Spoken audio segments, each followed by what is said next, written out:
So one of you guys asked me to compare the M2 iPad Air with the M1 iPad Pro because shortly after the iPad Pros had released, products on the refurbished site got a further reduction, and so you can now get the M1 iPad Pro for less than the M2 iPad Air. And so should you go with the older iPad Pro? Well, spoiler alert, yes, you very much should, but let's break down things in case you're still not convinced for some reason. Beginning with the design, both look very similar for the most part, with the big difference being the camera modules, and that's because these are essentially based on the same 2018 iPad Pro design language. But I don't blame Apple for keeping around the same chassis for so long because it's a practical design that works, the flat edges are easy to grip onto, and of course helps accommodate the Apple Pencil, and it would be nice if the bezels were thinner, but ultimately they do serve a purpose. You can still place your finger somewhere when using the iPads. Talking about bezels though, the Air does have slightly thicker bezels than the Pro, even though both are marketed as 11-inch models. And that's because the Air actually is 10.9 inches, like the older iPad Airs. Is it false marketing? Kinda, but anyways, let's talk about the displays on these. So the iPad Air 6 has a 10.9-inch LCD panel. It has a resolution of 2360 by 1640 with 500 nits of brightness. It's also laminated with P3 support, True Tone, and an anti-reflective coating. The M1 iPad Pro has those same foundations in that it's LCD, but it's actually 11 inches, offers 600 nits of brightness, and also crucially has 120Hz. I'm sure this alone will be a big reason many go for the Pro instead, though I'll be honest guys, iPadOS is fluid enough where I don't notice the lack of 120Hz on the iPad Pro. However, facts are facts, and the older iPad Pro has the better panel. The only display upgrade the Air offers is Apple Pencil Hover, I guess, but that's not very important, and I have a feeling the M1 can totally support that, but it's being software locked to get you to upgrade.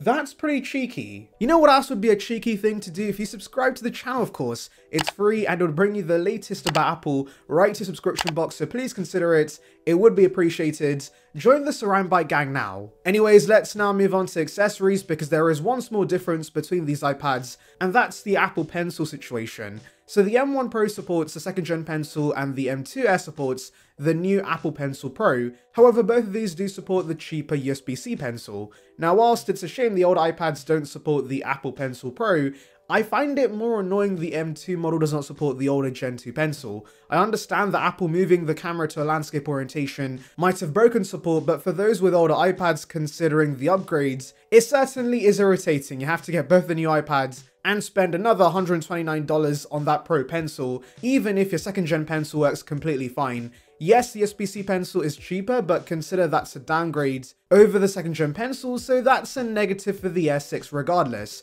But of course, if you're new to the iPad, this won't be a problem and you would be happy with either pencil. The Pencil Pro does have some cool upgrades like a squeeze gesture to bring up a tool palette, a gyroscope that allows you to rotate the pencil for brush tools, haptic feedback, and also Find My support. But the 2nd gen pencil is also great for artwork and note-taking and can be found for much less. Both thankfully do support the same old Magic Keyboard, and I think it's a must-have for anyone wanting their iPads to be a proper laptop replacement. I know some might be put off by the retail price, but because it's been around for a few years, you can find this for much less via third parties. I've seen it for as low as $150 open box, which is an incredible price for how good this keyboard is. Now it is with the base iPad and the M4 iPad Pro get keyboards with a function row and the Air doesn't, but I still prefer the floating design of the iPad Air's Magic Keyboards compared to the stand design the Magic Keyboard Folio has. Performance wise, we have M1 in the iPad Pro with 8GB of RAM and M2 with 8GB of RAM in the Air 6, and frankly I was surprised by that because the M2 is nearly 2 years old, and so with the iPad Pro getting M4 that could have paved way for the Air to get M3, but I guess because M3 is based on the flawed M3B process they're done with that, and so they're sticking with M2. Now don't get me wrong, this is still a very solid chipset and it gives you access to pro apps, but the M1 iPad Pro also handles those apps just as fine, and there's no real performance upgrade when it comes to regular usage. Now yes, I'm aware a slightly newer chipset's going to give the Air the upper hand software support wise, but considering M1's still powerful enough to support things like Apple Intelligence, I'm sure the older iPad Pro is still going to get another 5 years of updates, and definitely should get the same iPadOS features as the M2 model. Battery life is about the same between these models, so they're both solid.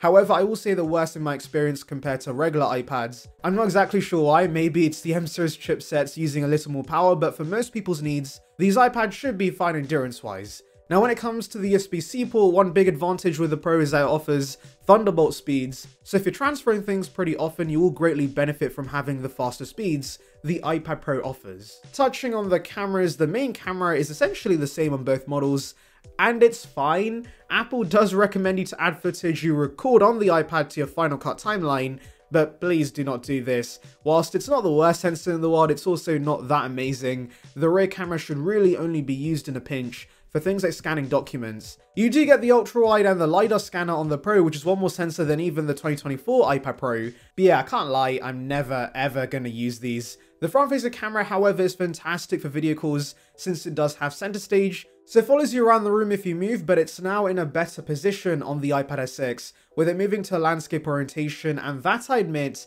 is a legit upgrade. Speakers and mic-wise, there's a pretty big difference here. So the Air features dual stereo speakers and 2 microphones, which do the job, but the iPad Pro's quad speakers and 5 microphones definitely do make a difference.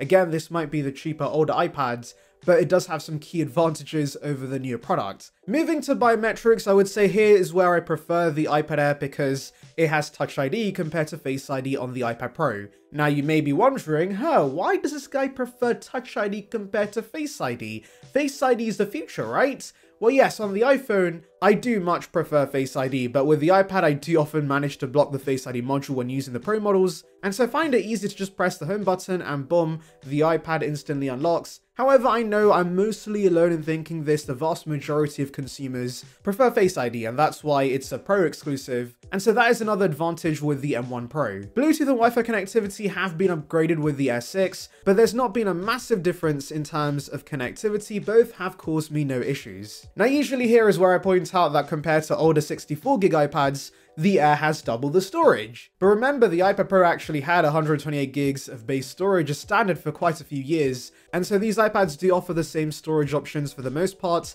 In fact, the iPad Pro actually has a 2TB option, which the Air doesn't, and also the ability to get 16 gigs of RAM on the higher storage variants for those who have a very intense workflow and need the additional RAM. And so yes, here's another advantage with the iPad Pro. I guess the only real con are the color choices, because the Pro, being a serious professional product, means it only comes in space gray or silver, whereas the Air comes in more fun colors. I say fun in quotations because the colors are so subtle, you can barely tell this is blue, for example. So overall, I don't think my conclusion is going to be a huge surprise.